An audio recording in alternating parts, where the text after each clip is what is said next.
Welcome back to our class. Today we're going to be talking about the paper two.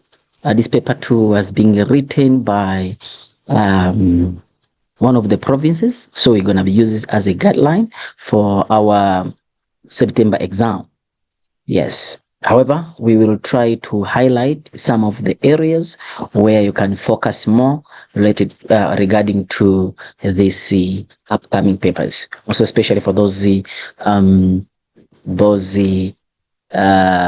provinces which have not written, and yeah, we can use it for final exams, and then we can also use it any exam as long as it has paper too.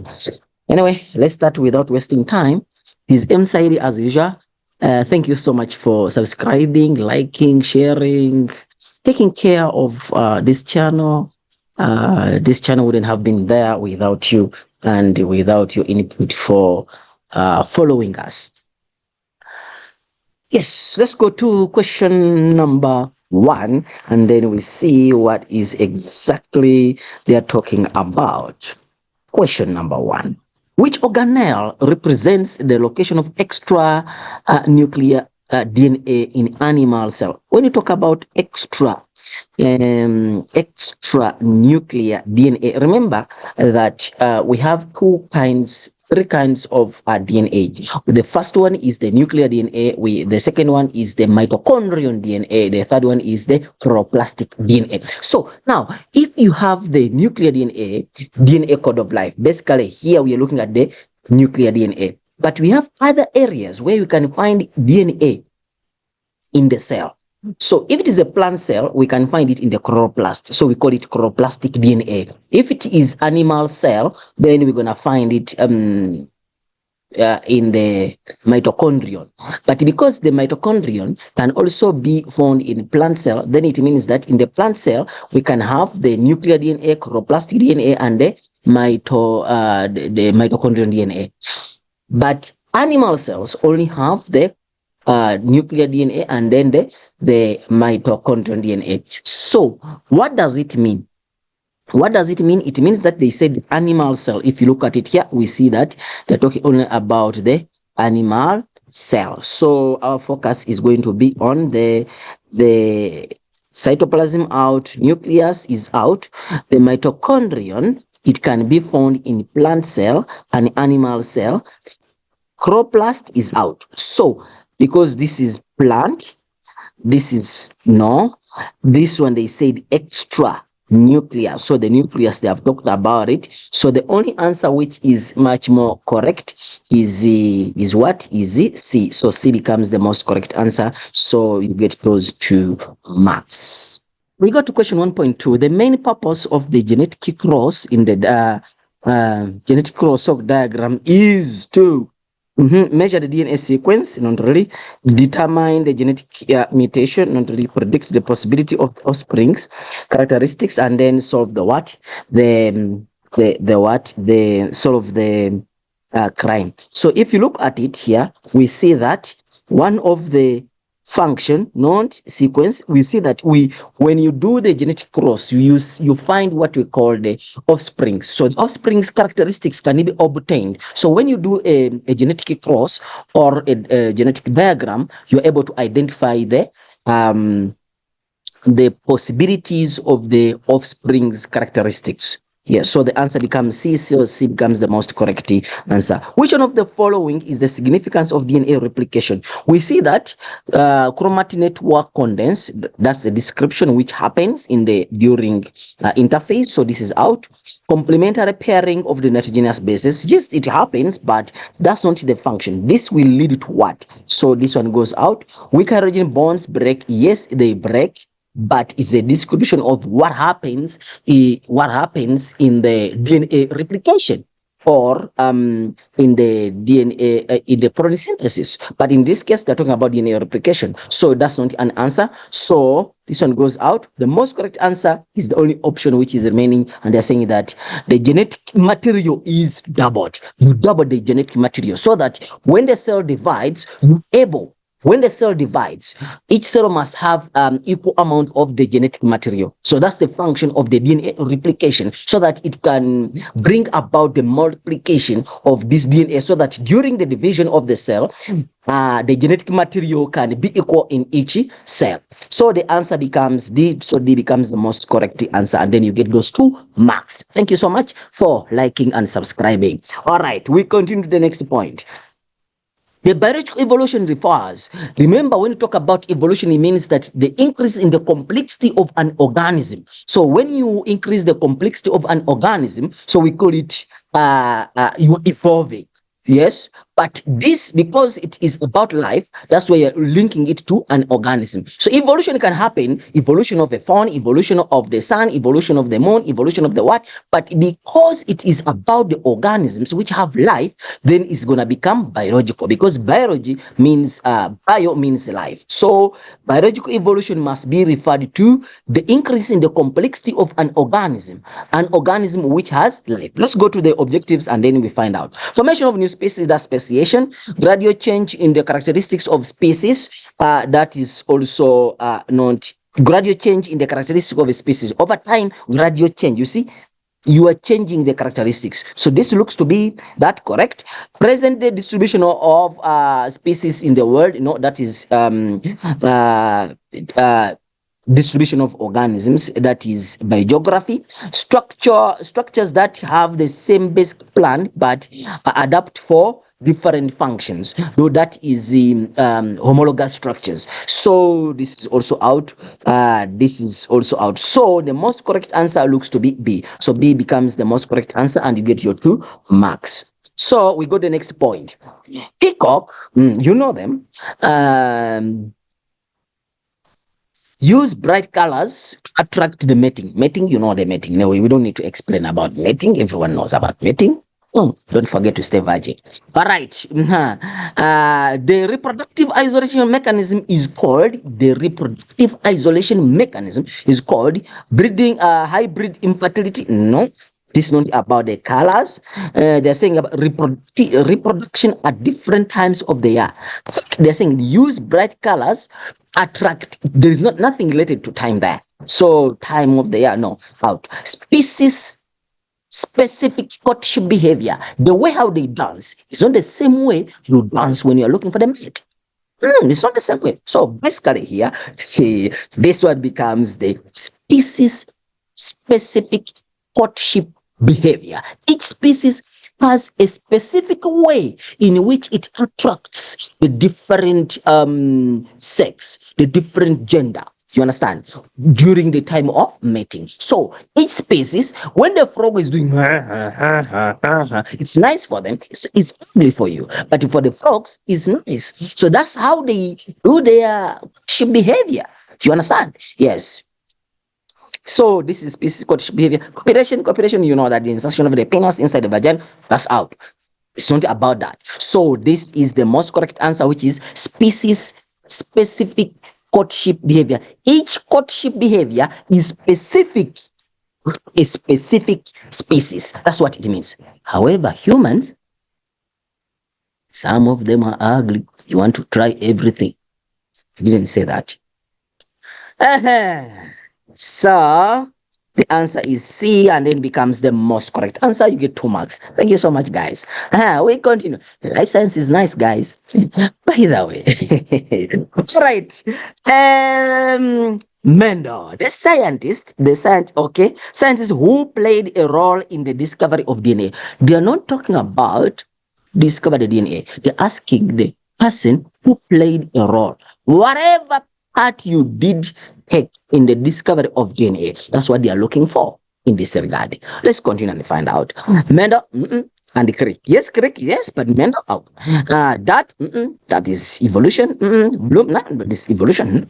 Watson is yes, is correct, but Darwin, that is evolution, is out.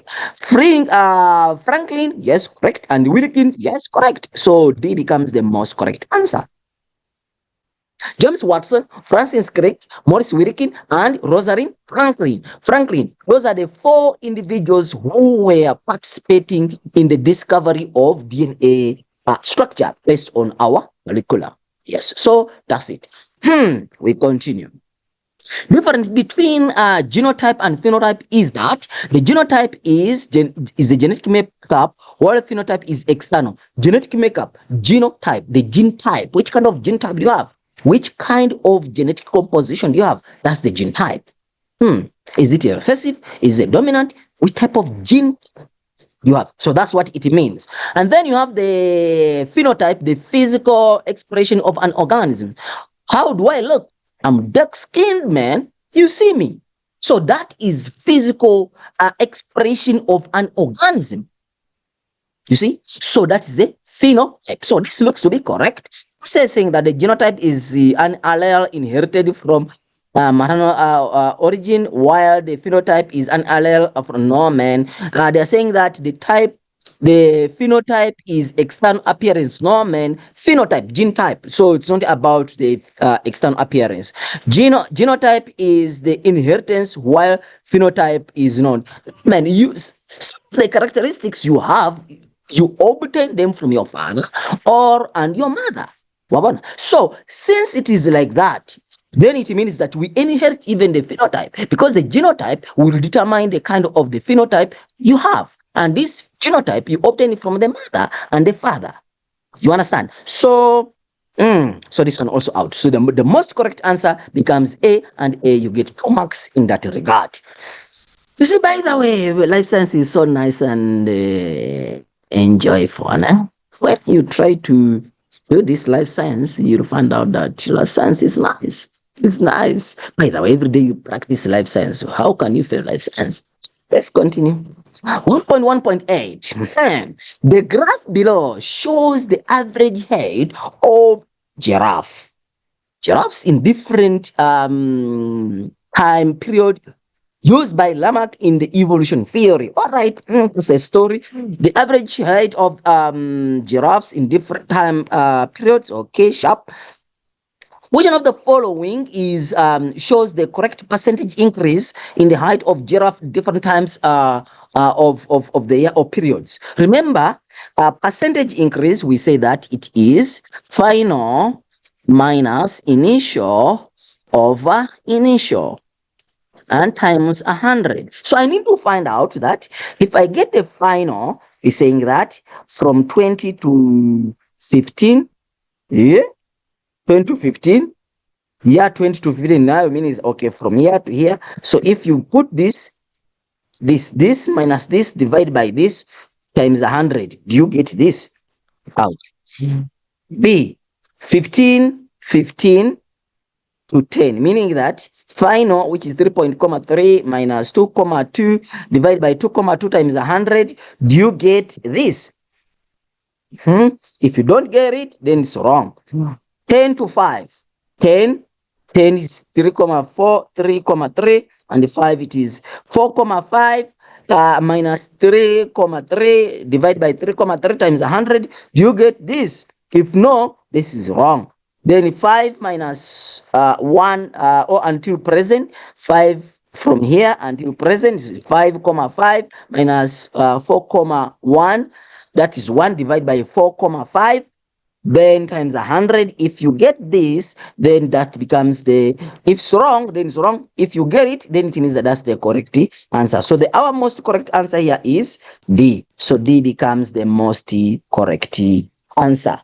You understand? Yes. We go to the next question. 1.19. All right. The ultimate purpose of artificial selection is that increase the genetic variation. Artificial selection increase the genetic variation. I don't think so. Allows the organism to survive in the natural environment. Artificial? No, man. No, man. Reduce the size population of species by removing the organisms with the undesirable characteristics. Why should we reduce the size of the population? For the organisms, yet we want more of them. I don't think so. Let me see it. Increase the organism with the specific desirable trait for human benefit.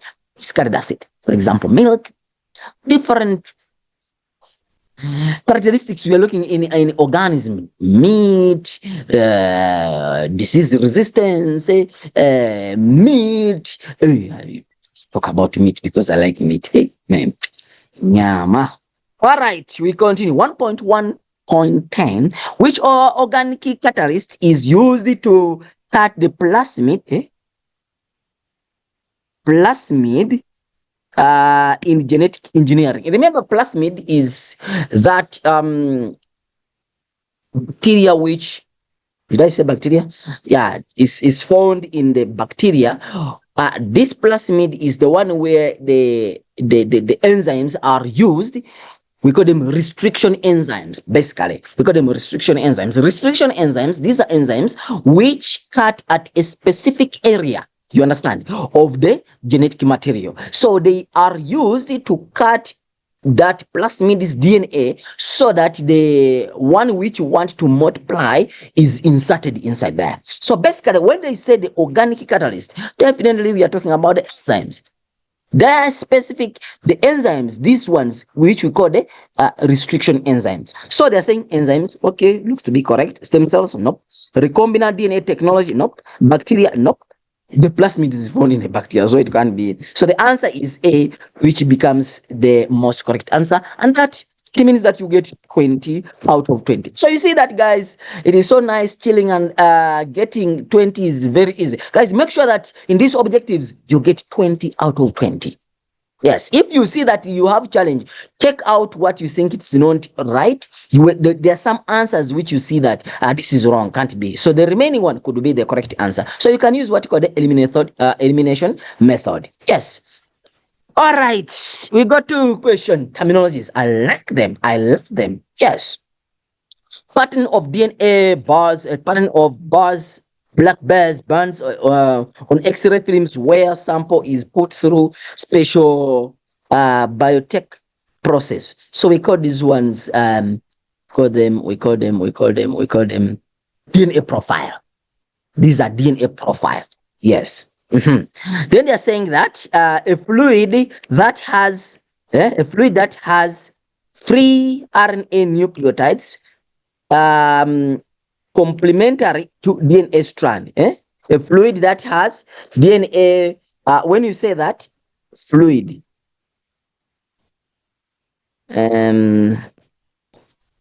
remember,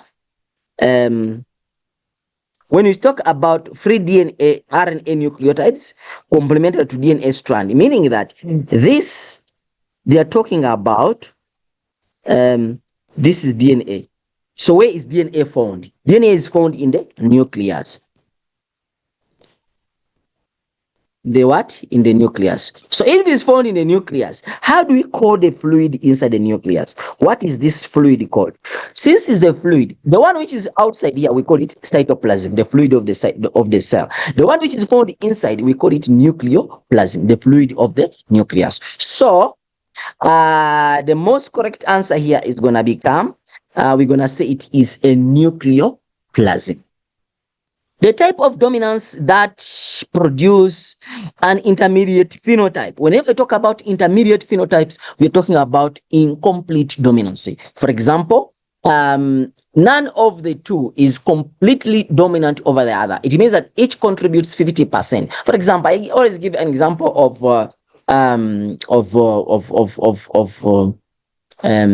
presidents. The president of South Africa and the president of which country can I say? Zimbabwe, Malawi, Botswana, Eswatini. So all of those, if they are there, yes, they have the same power in their own countries. So when they sit on the table, they address them as presidents, meaning that if they are discussing about something, each vote will be equivalent to the same power. If this vote is 1, even the other one is going to be 1, meaning that they have equal power. None of them is completely dominant over the other if they are sitting on the same table. None of them, because all of them are presidents. So if you have read crossed with the white, you produce a pink. Red is not completely dominant over white, and white is not completely dominant over red. And then now you produce what we call an intermediate color. Yes, or an intermediate characteristic. So this is called incomplete dominancy. Then we say that the type of barrier in speciation that split the single population into subpopulations. We call it the geographical barrier. Yes, we call it geographical barrier. Yes, remember we said that there was one population of, remember you have to apply when it comes to explanation of the speciation. There was one population of rats. You understand? The population is divided into two by a rock. So a rock becomes a geographical barrier into two subpopulations. So it divides this population of rats into two subpopulations. So how do you call structure which split this population into two subpopulations? We call it what? We call it geographical barrier. Correct. A reproductive isolation mechanism that occurs in flowers only. Flowers only. Obviously, flowers, they do carry out what we call pollination. So it's can call it, you are adapted to different pollinating agents. Yes, that is the word I wanted to modify. Pollinating, you are having a different pollinating agent. For example, the insects, you are specific to a specific insect with a specific shape of the beak. So we call it pollinating at different seasons of the year. So that is it. Then we go to the next question. They are saying that the genetic disorder resulting from a mutation caused by absence of blood clotting factor. A genetic disorder resulting from absence of a genetic disorder resulting from a mutation caused by absence of blood clotting factor. If you don't have blood clotting factor, it means that when you have a hole, maybe you have got something on your skin, the blood will ooze. So when the blood oozes, then it means that we call it hemophilia. Hemophilia. Yes. This is very common in ladies. Did I say in ladies? Many, they are more affected because they don't have remember, hemophilia is caused by a recessive allele. So male are more affected by hemophilia, yes, than female. So we mostly find it in the males than in the females. Why? Because males, they only have one X chromosome. So you can, we will talk about it. If you find a question, they can ask you that, why are males affected by this sex-linked disorder than females? You understand? As a result, you can say that males have two X chromosomes if a recessive allele appears on one X. Did I say males have two X chromosomes? Yeah. Females have two X chromosome. If a recessive allele appears on one X, it can be masked by a dominant allele on the other X. You understand? And then the person is still normal, but is a carrier. But if the males, once the recessive allele appear on one X, is carried on one X, automatically the person is what? Is the hemophilic. Then they're saying that the source of variation where individuals in the population has equal chance of mating with other. The source of variation where any individual in a population has equal chances of mating with other individuals. So how do you call that source of variation? So we say that we call it random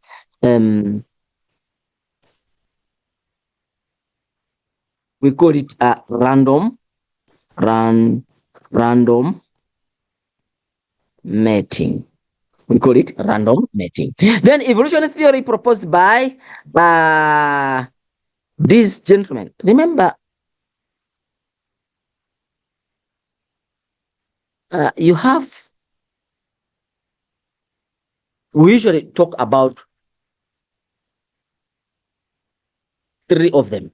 We talk about Lamarck's theory, Darwinism, Darwinism basically is also being represented by the gradualism.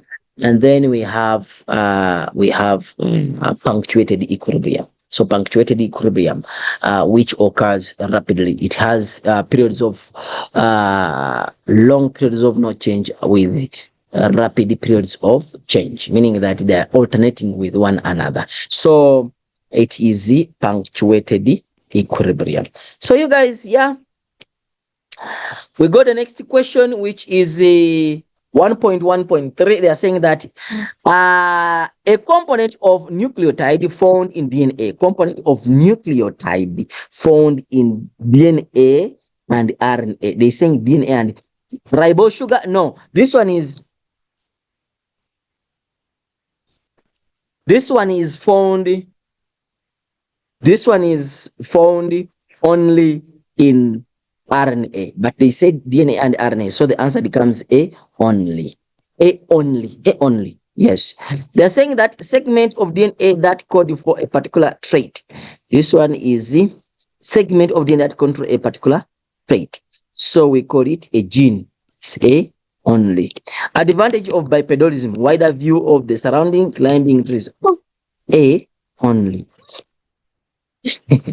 Okay, remember that you must always say A only, B only, or A and B, and then both A and B or none. So please make sure that you have this word only, only, only, only, only. Yes. So we go to the second question, which is 1.4. The diagram below. So once they bring such diagram, they can ask you describe crossing over, draw the structure of a chromosome after and before. They can ask you a lot of questions here. They can talk about the karyotype. They can talk about Darwin's. They can talk about trisomy. Trisomes. They can talk about the trisomes. That is Down syndrome. Yeah.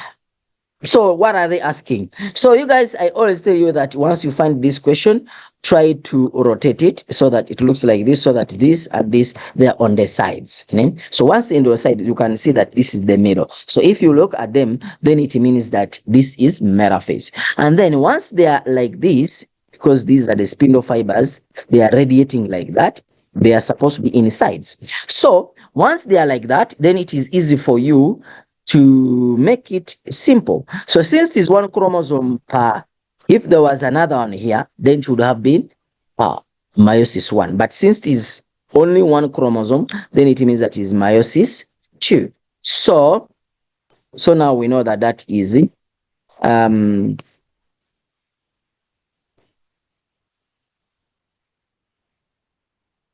yeah, so now we know that that is which diagram 1 or 2 represents meiosis.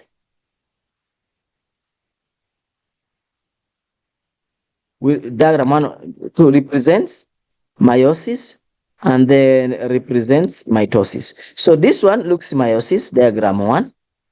Diagram 1. And then diagram 2. Why did they bring this question? Anyway, I will say that it's diagram 2. Do you know why? Because here there are no variations. Here you see that the chromosomes, they are varying due to the crossing over. But here I don't see any variation. So it could be mitosis. So I'll conclude it like that. Name the process that occur in the cell division, diagram 1, that resulted in the you see, it is crossing over. So I will say that crossing over. Crossing over. In which phase does the process mentioned above occur? It occurs in the prophase 1. Occurs in prophase 1. Name the type of cell in which the cell division occurs. Name the type of cells in which the cell division, diagram 2. Oh, diagram 2. Remember I said this is mito. It looks to be like mitosis. And mitosis occurs, where does it occur? In the mitosis occurs in the somatic. Somatic.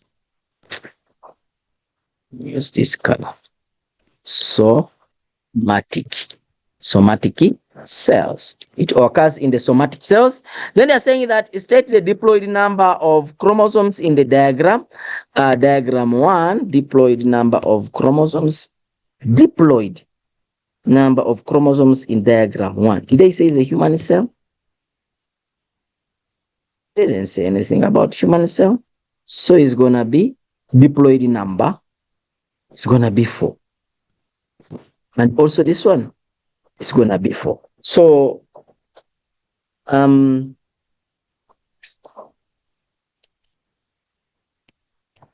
state the number for the cell.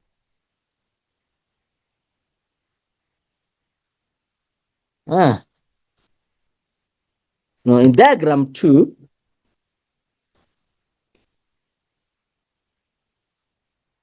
remember, if this is mitosis, let's analyze it like this. If this is mitosis doesn't change the number of chromosomes. So if it is 2, they're gonna be 2 in meiosis in from the beginning until the end. So they're gonna be 2. So if they're saying diploid number, and here I'm seeing 2, so it means that this is not 4. This is gonna be 2. While this one, since this one it looks to be metaphase 2, then it means that in metaphase 1 there were 4. So there are 4 here. Like this.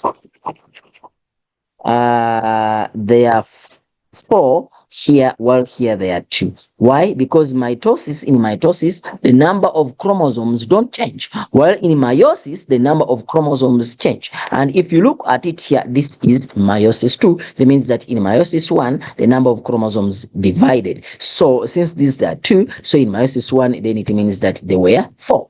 And give the number of chromatids in diagram 1. What I see. So it's 1, 2, 3, 4. So remember, each chromosome is made up of 2 chromatids. It's 1.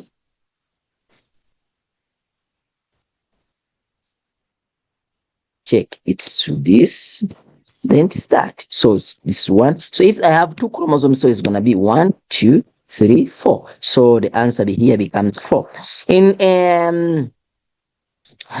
this bird species, dark feather color, capital D, is dominant over light feather color. Okay. And then long tail is masks the expression of the short tail. Okay. They are saying that the square below shows the possible results when the gametes of the parents were crossed. Okay. So if they are crossed, they are saying that name the type of cross shown in the diagram above. So this is a dihybrid because we are considering 2 characteristics. Yes. All right. Here you are seeing 4 of them, but those are not. If you are saying that size, you have big or small. So that is one character, which is size. Your body size. So that is one character. So you have to understand that concept so that you don't get it wrong. So they're saying that they name the type of cross represented in the Punnett square above. So we say that is dihybrid cross. They're saying that write the phenotype of the offspring. Right, the phenotype of the offspring.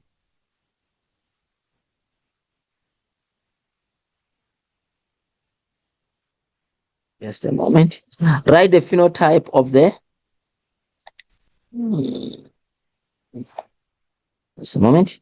Okay, the phenotype of offspring X. It is easy. I go with this and this because that's where the cross is gonna be. Capital D, capital D, capital L, small l. Yes. Then they are saying that the genotype. Right. State the genotype of two parent 2. Oh. This is parent 2. So how do we get the genotype? So what I do, did I say genotype? They're saying genotype. So let me first identify the phenotype so that I'm able to identify the genotype. So the phenotype, I'm gonna say capital D, the first letter. Do I have any small d? Yes, I have a small d. You see? So small d. And then capital small l. Small l, and then small, even this is small l, even this is small l. So it means that is capital D, small l, small l. Yes.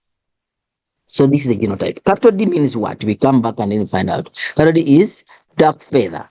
And then small l is small l, small l, small l, small l, small l.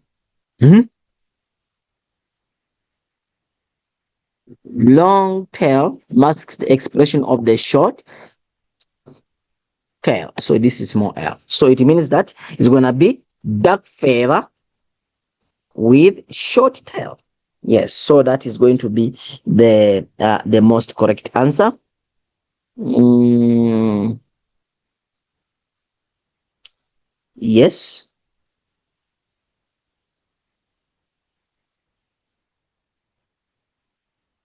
Then they are saying that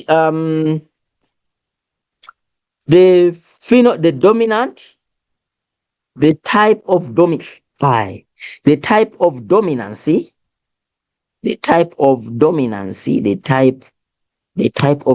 in tail length,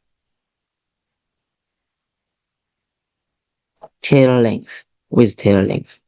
One is completely dominant over the other. So it means that is complete dominancy. So there I'll go with the complete dominancy. Remember, if complete dominance, if one allele is completely dominant over the other, for example, light skinned crossed with a dark skinned, then you produce a kid of dark skinned, then it means that dark skinned is much more dominant over the light skinned. Tall crossed with a short and then produce a short, then it means that tall is much more dominant over the short. Then you can look at any character and then you see what you get as a result could be that the other one which is not expressed was masked by the dominant allele. Yes. So which parent, one or two, has the heterozygous genotype for these characteristics? Which parent, one or two, has the heterozygous genotype for both characteristics? They're saying heterozygous. I see it is the parent one. You know why? Let's find out. Let's see here. Because here I have capital D, I write the capital D. Do I have capital D again? Yes. So I cancel it out. Do I have a small d? Yes. I have small d, so I write small d. So I don't write the D again. So I have capital L, capital L. Do you have another capital L? Yes. But do I have a small l? Yes. So I will go with a small l. So that is heterozygous for both characteristics. But if you look at parent one, you have capital D, capital small d, yes, small d. Small l, do I have a capital L? No. So I have to go with the second L. So you see that this is homozygous, recessive, or this is heterozygous. Well, this one is heterozygous, and also this one is heterozygous, because this is a capital L, and then this is a small l, due to that. Then they are saying that name two Mendelian principle that describe the separation of allele during the gametes. So here we can talk about Mendel's principle of segregation, and then you can also talk about Mendel's principle of independent assortment. We talk about the segregation, and then you also talk about the Mendel's principle of independent assortment. And then that makes us to get 50 out of 50. Who got 50 out of 50, or who is willing to get 50 out of 50? And if you got them, thank you so much. You are a star. So question number 2 is saying that, okay, question number 2 is saying that the diagram below shows different processes involving DNA molecule. So you have process A, you have process A. So it's question 2. You have process A and then process B. They're saying identify process A. If you look at here, we see that process A, you're forming DNA. So this is DNA replication. While DNA replication. While process B, we see this is the protein synthesis. Yeah, basically we see that this is transcription. So which part of protein synthesis is transcription? So process B is transcription, while process A is DNA replication. We can ask you a question: what's the difference between transcription and translation? What are the similarities between transcription and DNA replication? They can ask you the similarities between DNA replication and transcription. So you look at the steps that DNA replication occurs in the nucleus. Also transcription occurs in the nucleus. DNA replication, double helix DNA unwinds. It's the same story here. It also double helix DNA unwinds. If you look at the differences, you can talk about two strands they form the act as a template, while the other side you can talk about one strand act as a template in transcription. You can talk about two new DNA molecules are formed. This side you can talk about messenger RNA is being formed. So you look at the differences and the similarities. They can ask you those questions. They can talk about the differences between nucleotide of DNA and nucleotide of RNA. So they can ask you a lot of questions concerning about that. Name the organelle where process A and B occurs. Process A, so that is the nucleus. And then they're saying that basically we only have two organelles we usually talk about. We usually talk about the nucleus, then also talk about the ribosome. The state the phase in the cell cycle in which the event takes place. State the phase in the cell cycle in which event A takes place. We say that it occurs during interphase. So done with that, describe the event that occurred during protein synthesis after R molecule attaches to the ribosome. So if you are talking about R is a messenger RNA, so they're asking you to describe the process of translation. So you describe it. You must have the distinction material book. You'll be able to answer all these questions simply. Maybe you can say that according to the RNA anticodon, the transfer RNA with the complement. According to the RNA codon, the transfer RNA with the complementary anticodons will bring the required amino acid to the ribosome. The amino acids are joined together by the peptide bond to form a required protein. So basically that you can explain it, or specific amino acid is going to be brought to the ribosome when the anticodon of the transfer RNA matches with the codon of the messenger. You understand? The anticodon, the amino acids are joined together by the peptide bond. The bond is peptide. Don't make a mistake and say polypeptide bond. Zero. We'll give you a zero, and that zero will have ears and eyes. Please don't do that. Yes. So the bond between the amino acid is called the peptide bond. Yes. Then they're saying that to form a required protein. So you explain as long as you talk about all the marking points which we are looking for. Describe the event that occurs during. Okay, we are done with that. Explain one functional relationship between DNA and molecule R. What is the functional relationship between DNA and the molecule R? Basically, molecule R contains the coded message from DNA so that the proteins can be manufactured. That's what they are looking for. It has coded information for DNA so that that thing can be processed, can be formed. Yes. The proteins. Then they are saying that explain the function. The table below shows the amino acid between DNA and the molecule R, which is a messenger RNA. They are saying that use the table below to determine the codons. When you talk about the codons, remember we have the codes which we find on DNA. We have the codons which we find on the messenger RNA. We have the anticodons which we find on the tRNA. Yes, so I've explained this before. If you check on our channel on Thunder Educ, then you'll be able to get all these questions and explanations about it. Yes, make sure that you get a distinction material book so that you're able to obtain these distinctions. Yeah, nobody, if you are using the distinction material book, you only don't get a distinction because you don't want. If you want it, is the distinction material book. The distinction is in your hands. All right. Then they're saying that write the triplet bases. Okay, triplet 1, 2, 3. So if you look at 1, 2, 3. So they are saying write the codons. So if this is DNA, then it means that I'm going to have to change it into a messenger RNA. So T goes as TGC, and then you have TAC, and then you have AGG. So it's gonna be T is gonna go with A, and then C, then G, and then it's gonna be A, it's gonna be U, it's gonna be G, then it's gonna be U, it's gonna be U, it's gonna be C, it's gonna be C. So basically this is what we are looking for, and that is what you are supposed to write. Yes. So you get your 2 marks there. How do they mark? I don't know, but they supposed to be like that. Determine the amino acid for DNA based triplet that is complementary to this. Guys, we always ask you these questions, and the mutation. Did they ask you? They didn't ask you about the mutation, but we always ask you about this. Determine the amino acids for DNA triplet that is complementary to TGC on strand 2. Determine the amino acid for DNA based triplet that is coded to TGC.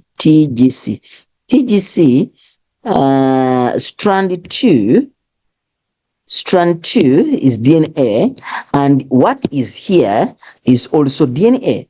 So since they are giving you DNA and they are looking for DNA, then definitely we are not changing anything. So it's going to be TCG. Let me clear it up. TGC. So it's going to be cysteine. So that's what it's going to be.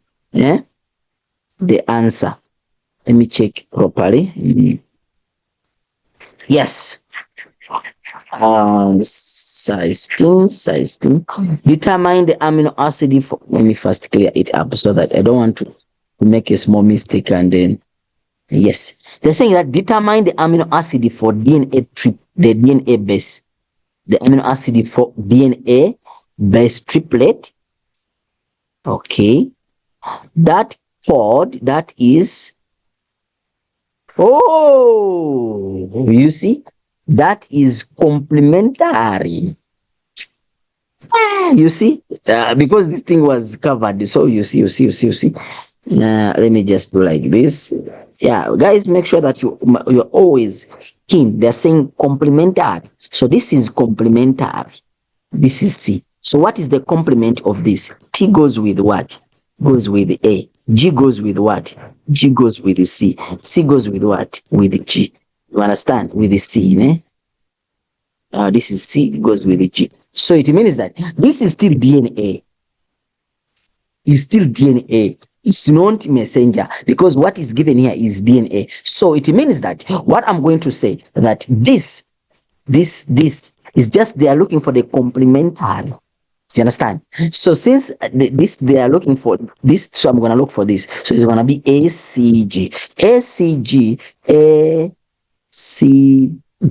which is threonine. So that is the correct answer. So you guys, you see these questions, né? You see, even me, I was gone because I couldn't see this because of the words which are there. So make sure that you take note of these questions. Né? Don't just give the answers and then you just go like that. Please make sure that you read these questions, because a small mistake like this makes you to get out of the what? Don't finish the paper and then you sleep. Doesn't make sense. It is like you are making the examiner to be a fool. Yeah, how can he set a paper for 2.5 hours when you finish it in 1 hour? You are making the examiner a fool. Yeah, when you don't know what you are setting. So guys, don't make us fools, né? Yeah, don't make examiners fools. Okay, we are saying that name the type of mutation that caused Jacobo's syndrome. What is Jacobo's syndrome? Karyotype below. Remember that karyotype is the type of the nucleus. Karyo means the nucleus, and type means the type. Which type of nucleus do we have? Of the male suffering from Jacobo's syndrome. What's Jacobo's syndrome? We'll find out. Where is it? Name the mutation that occurred that caused Jacobo's syndrome in this image. I see here on chromosome number 23. Is this a male or a female? It's a male. Why? Because I have X and 2Y. But anyway, I'm not going to talk about that too much.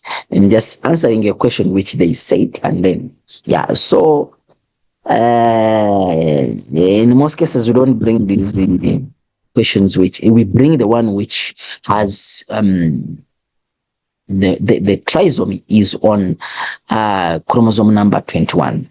The one which for like this, they had been removed from the examination guidelines. So if they have brought them, let's answer them the way they are. Yes, but it's not supposed to be. Let me just say it like that. It's not supposed to be in this format. Anyway, yeah, following the examination guideline, that is my opinion. Yes. However, they also had their opinions. Why did they say it? Maybe they want to say it about something. All right, we continue. However, you can use the same principles used here to answer these questions. The good thing, they're not asking you what is it. They're just application question which you can apply and then explain. So use the concept of Down syndrome, and then you are able to obtain or transfer that knowledge to this question. Maybe that's the instance for them setting such question. They're saying that for this individual, determine the number of autosomes. Remember, autosomes are the chromosomes which are not they are not sex. So I'm going to have to count out is 1, 2, 3, 4, 5, 6, 7, 8, 9, 10, 11, 12, 13, 14, 15, 16, 17, 18, 19, 20, 21, 22. Guys, always count them, because sometimes there is one where there is 3 of them. So autosomes, there are 22 pairs. Or I can say,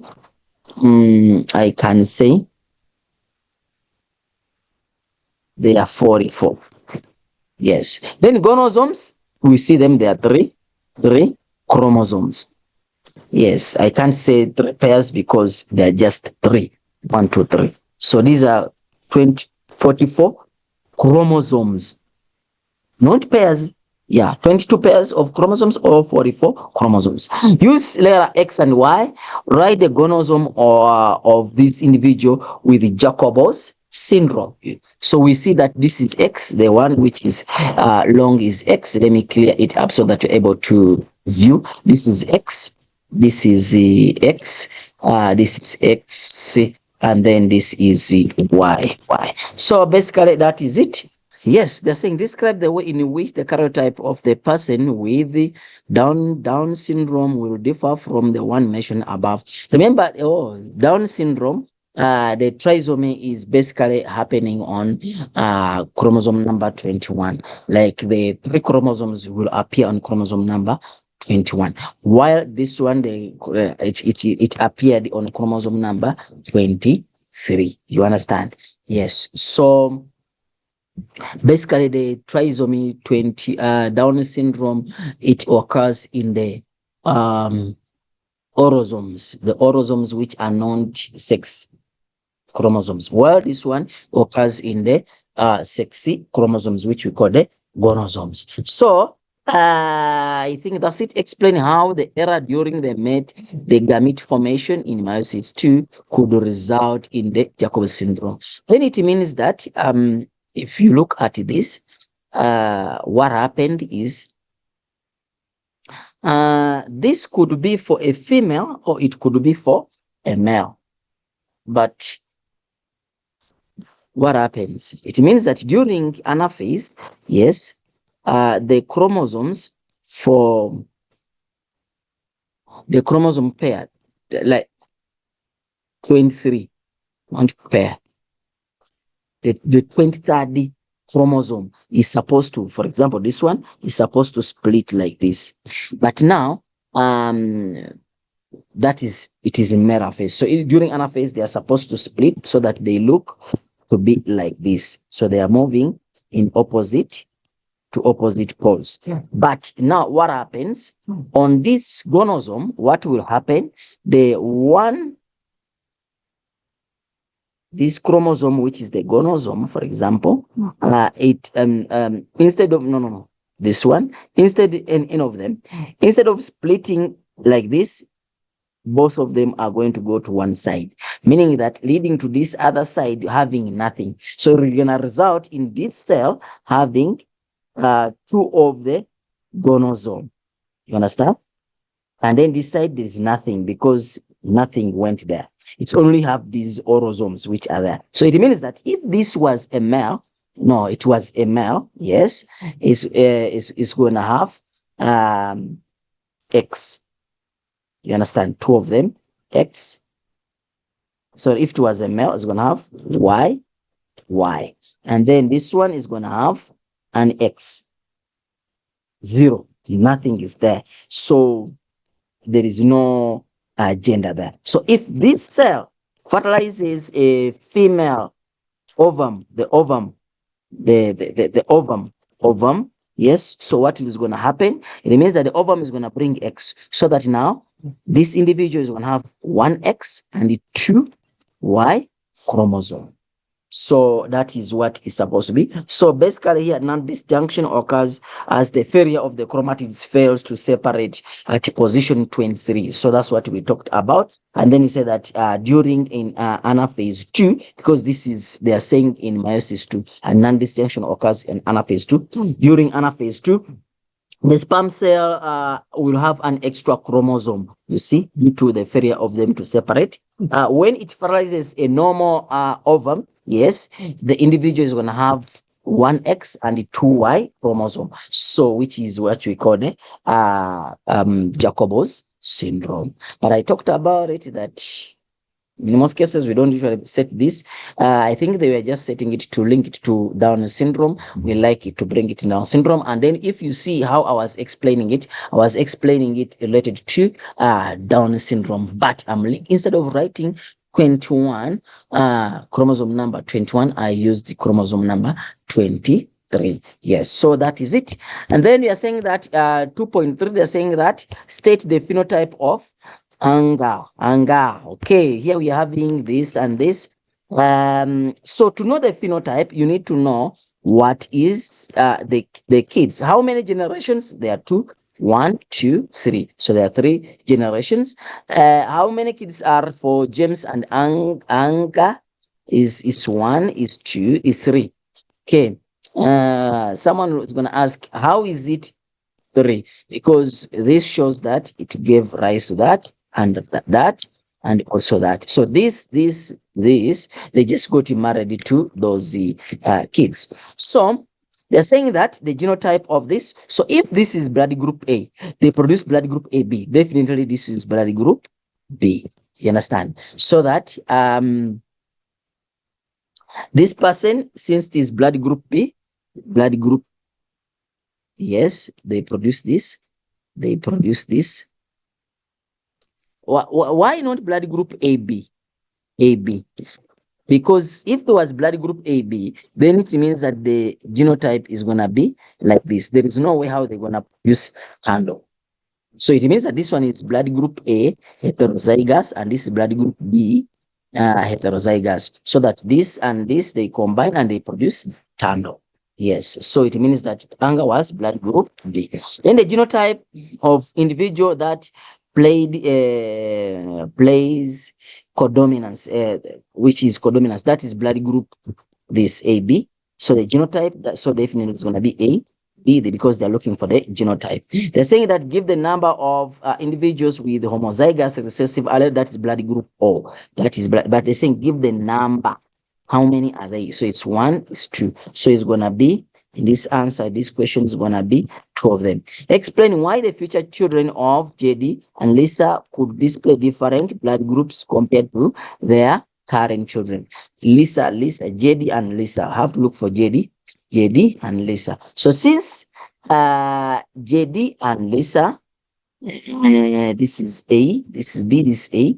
And then since these ones were like this, then automatically JD was a small letter. And then to produce a different blood group, yes, to produce a different blood group, then automatically even A must be heterozygous. Oh, this is B, ne? JD is B. And then so that their children could be, when this small letter and small r, when they combine, they're able to produce blood group O, meaning that the JD will produce will pass a recessive allele to the offspring the same way Lisa is going to pass the recessive allele to offspring to produce blood group O.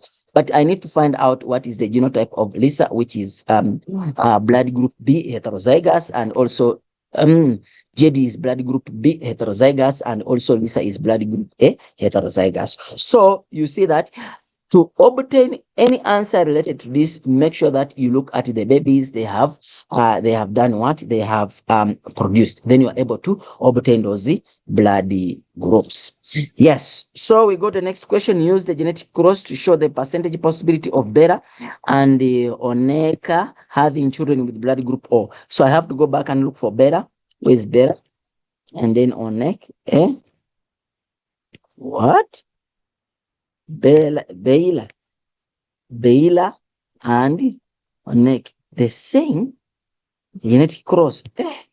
So you have, since they are on the second generation, I will say that P2, F2. And then they are saying that the phenotype, phenotype,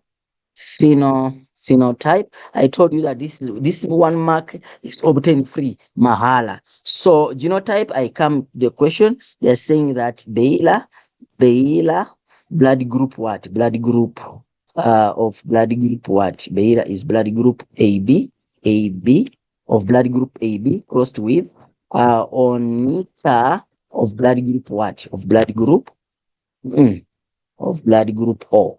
Blood group O. So when you look at the genotype, blood group AB looks like this, while crossed with Onika, which is blood group O, small I.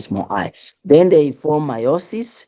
You have to write all these points, and then you say that A is gonna be B, is gonna be small I. So these are gametes. So we call them gametes. I say that don't leave them naked because they're not at the beach. So they are supposed to be dressed up. So after that, you can use the Punnett square, or you can just do the crosses. So let me just use the crosses so that I'm able to be a little bit faster. That with that is gonna be A, small I, and then now this with that is gonna be A, small I, then this B. This with I, that's gonna be B I, then that with that is gonna be B I, small I. So these are offsprings. So we see that these two blood group A, and then two blood group B. So we don't have any chance for someone to produce blood group which is O. So it means that 0 out of 4 times 100, so it gives me 0%. So the probability to produce this kid who is like this is going to be 0%.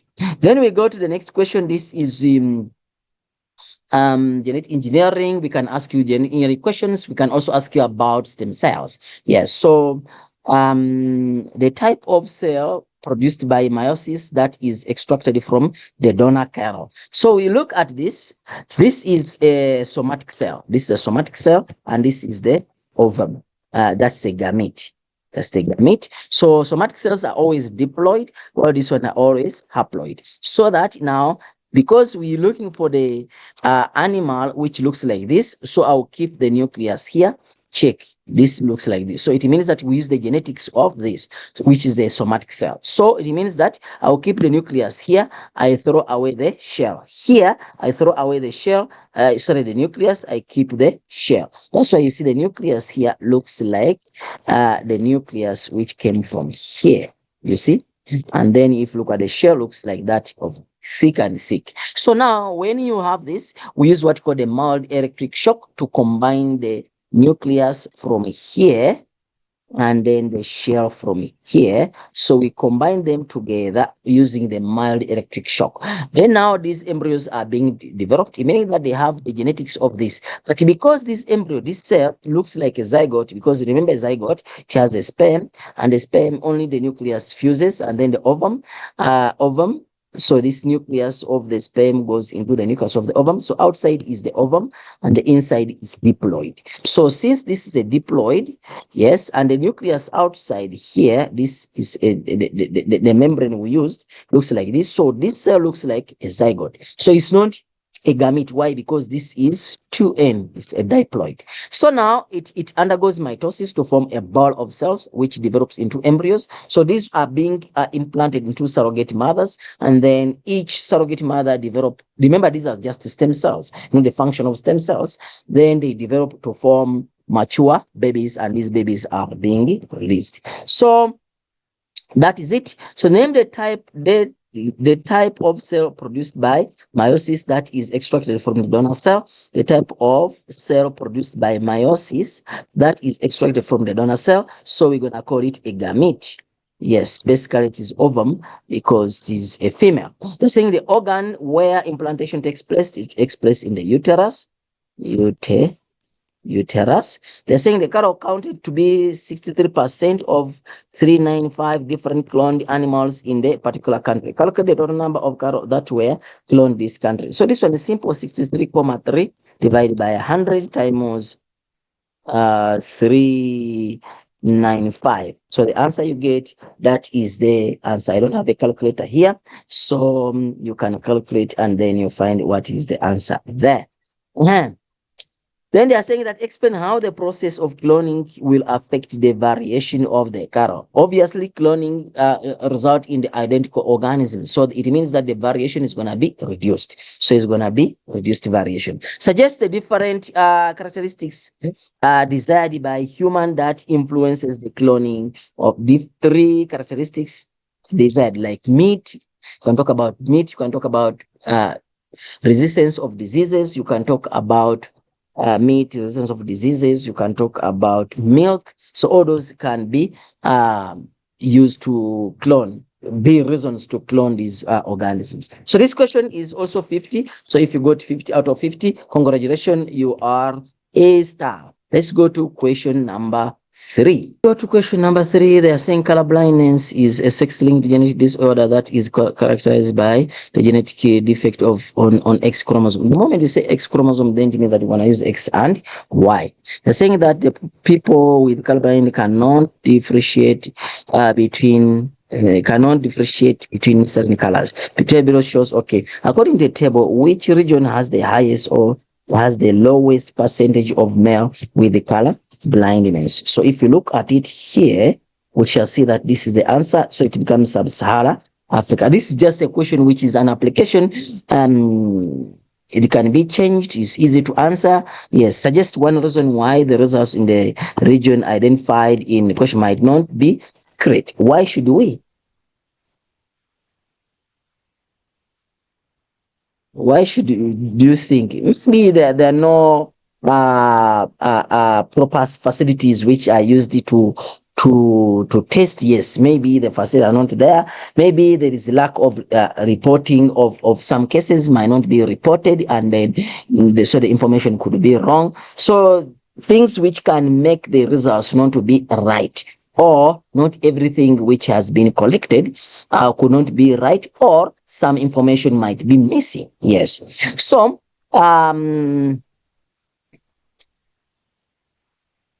the prevalence color of color blindness in the female is 0.5 globally. Explain why female have a lower chance of being colorblind. So this one is talking about, this is what I explained, that females they have less to be affected by hemophilia. This is a sex-linked character. You understand? Yes. Why? Basically, females have two X chromosomes, so they will require 2 recessive allele for them to be color blind. So if one recessive allele is appear on one X, it can be masked by a dominant allele on the other X, and the female is still normal.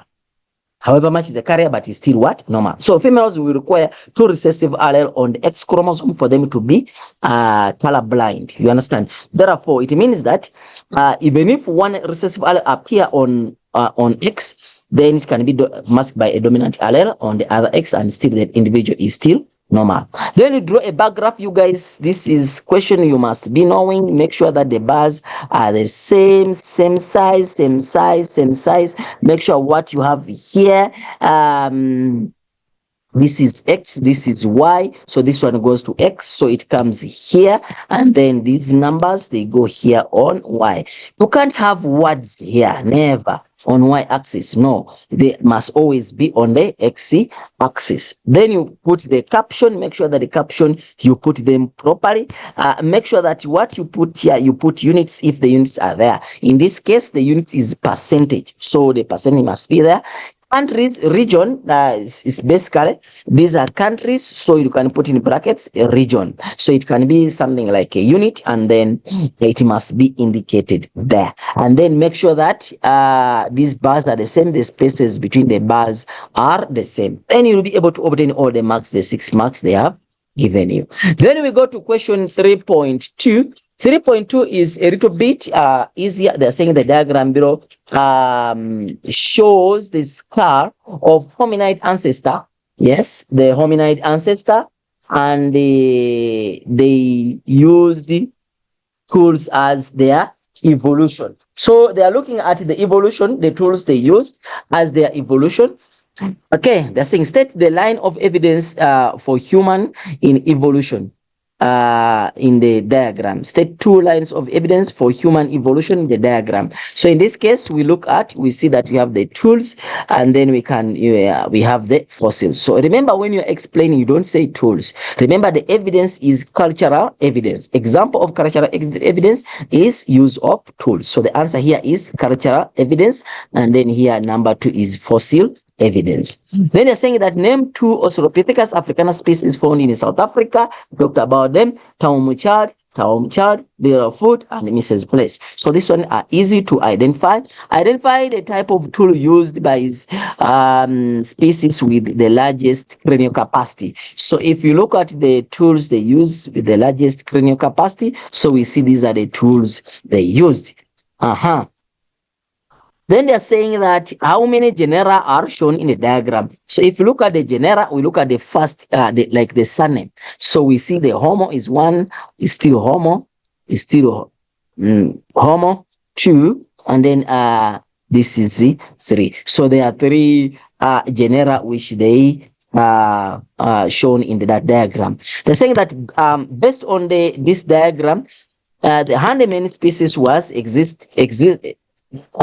existence 1.8 million years ago. Write the scientific name for handyman. That is Homo habilis. So handyman, remember, is the first man to use tools, so we call them Homo habilis. Provide a reason why species named above is regarded as handyman. It means that it's the one which first used the tools. So I've given the answer. Explain why the evolution of large cranium in human is associated with the development of tools. Why is this? That the more the brain is developing is linked to the advancement of tools. Advancement of tools, these tools, they require thought. So it requires the brain which is thinking, the brain which is much more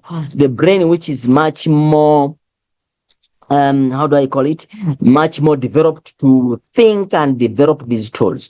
So we can say the increase in the brain will lead to the increased intelligence. Actually, when you have a large brain, you're going to have more brain cells, which leads to the increased intelligence, and then leading to the development of the complex tools. So increased brain means that you have much more brain, yes, which increases the intelligence, leading to the increased intelligence, and then this means that you're going to have to develop more complex tools. 3.3, what are they asking about? 3.3.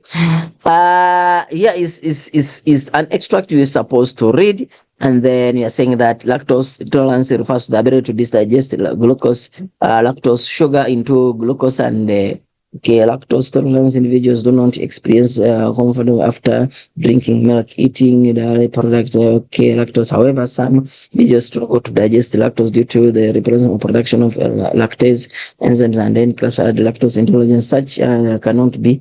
So scientists investigated the influence of lactose intolerance gene mutation on the lactose tolerance in African population. Okay, this is very important. They're saying that they collected of this. They're saying they were found in Tanzania, Kenya, and Sudan, and then they're saying that divided the participant into 2 groups.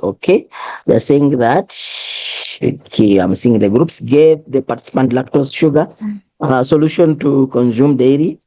Okay, and ensure that participants ate the same diary during the investigation, measure the blood glucose before and after. Okay. What is the independent variable? So what determines this concept? So basically, the independent variable is the lactose intolerance gene. This, because I said investigate the influence of this on this. So it means that this is the independent while this is the dependent. So lactose tolerance is the dependent. So this is done. Name the type of variation existed in the ability to digest lactose. So it is discontinuous. Either you digest or you can't digest. You can't try. No, you either do it or not. So it is two, you get your mark there. It is discontinuous variation. Then they're saying that state way in which the scientists ensure the reliability of the investigation. Remember reliability by increasing the sample size. So they said they ensured, meaning that they used 470 people. Yes. The individuals were from different ethnic groups. You understand? We see them there. We see that all different area of the what? Sorry, guys. Alhamdulillah. So we can talk about all of that. State the factor that should be kept constant when the lactose solution was consumed. Which factors? The amount of lactose which you consume must be kept constant. The concentration of lactose must be also kept constant. Why are scientists measure the blood glucose level before and after? Basically, they want to compare these results by developing what called a baseline. Yes. Okay, before it was like this, after it was like this, what caused what? That change is caused by what? So they want to find out the effect. So by developing what called a baseline. Then they're saying that describe how scientists could establish whether the gene mutation has occurred on this, whether a genetic mutation had occurred on lactose this gene. So basically the sequence of gene of DNA or of the participant on the chromosome, yes, should be determined. And then they have to determine it using the DNA sequence, you understand? And then after that, they have to identify the mutation of this gene, and then they compare it to the one which is lactose intolerance. If they see that there is a difference, then automatically it means that there was a mutation. So they have to first identify the one which is tolerant and the one which is intolerant. And then after that, they must compare. And then they see that, oh, the one which is intolerant, maybe the mutation occurred. If there is a difference, then automatically it shows that there was a change in the sequence of the gene. So which means that it was a mutation. Then we go to the next question. Large scale overfishing. Okay, so remember much of the rate of discipline at humans in target fishing graduates and port next. So this 30% reduction of body size and faster maturation. Okay. According to the paragraph, which human activity has resulted in the... So when we bring such question, guys, make sure that you read the passage and then you read it at least 3 times so that you're able to obtain the information which is there. According to the passage, which human activity has resulted in the population of Atlantic codfish? Basically, if we see that there is large scale overfishing, then they are saying that explain the effect of GHR gene mutation on the survival of the chance of Atlantic cod fish. So basically, what is, explain the effect? What is the effect of this? What is the effect of this? Yes, mutation on the survival. So we see that this mutation was useful. How was it useful? Yes, because it's basically reduced the size. So if the size is reduced, it means that the fish could be a little bit faster and then increase the chances of their survival, meaning that they are able to move very fast. They are swiftly moving, and then they are hiding. They're able to hide from the predators or from the hunters so that their population can increase. Use down the theory of natural selection, explain the evolution of small body fish, small body size, and the faster maturation rate in the Atlantic codfish. So what do we explain here? Remember, this is natural selection, so you can have to tell us that there is variation among these codfish. You have to tell us that. Then you tell us the variation. Which variation is that? Some had experienced mutation of on GHR genes that resulted in the small body and then making them a little bit faster, and then than others. And the others did not have that, meaning that the one which had the mutation, yes, they were able to be faster. You understand? And then others, they didn't have that ability. So that is the variation which we are talking about. So basically, when overfishing occurred, yes, so that is now the pressure which is being exerted to these fish. The codfish without the mutation,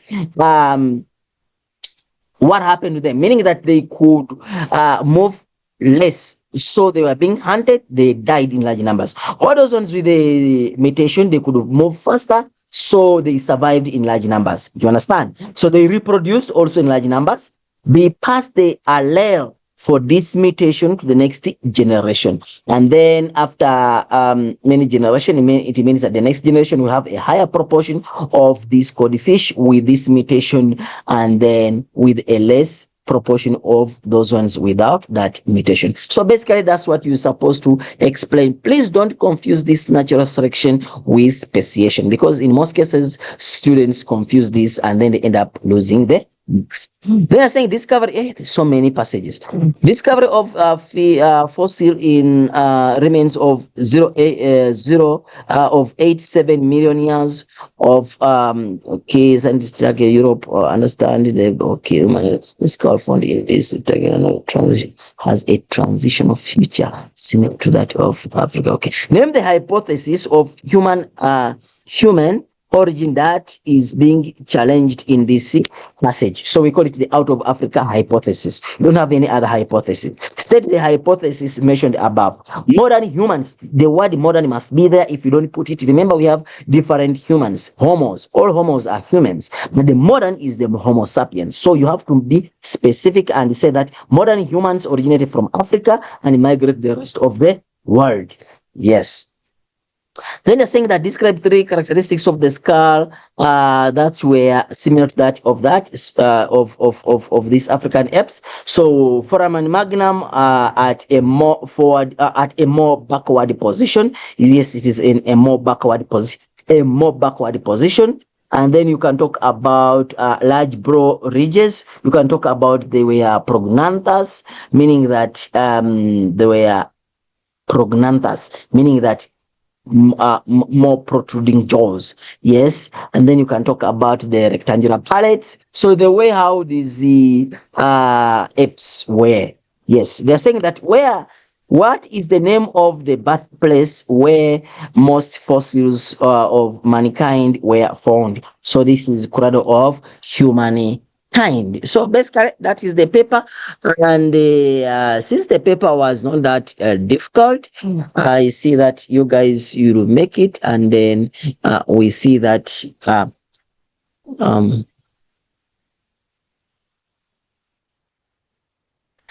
so guys, yes, we wish you the best in your exams, and we pray that you guys, you pass you very well. I've not talked about the phylogeny. The phylogeny was there. Make sure that you do all those questions which are found in the phylogenetic tree at the back of the distinction material book, so that you'll manage the paper. Don't stress about it. You'll manage it. You'll pass it. It has been MSID. I love you so much, guys. Thank you for loving Thunder Educ.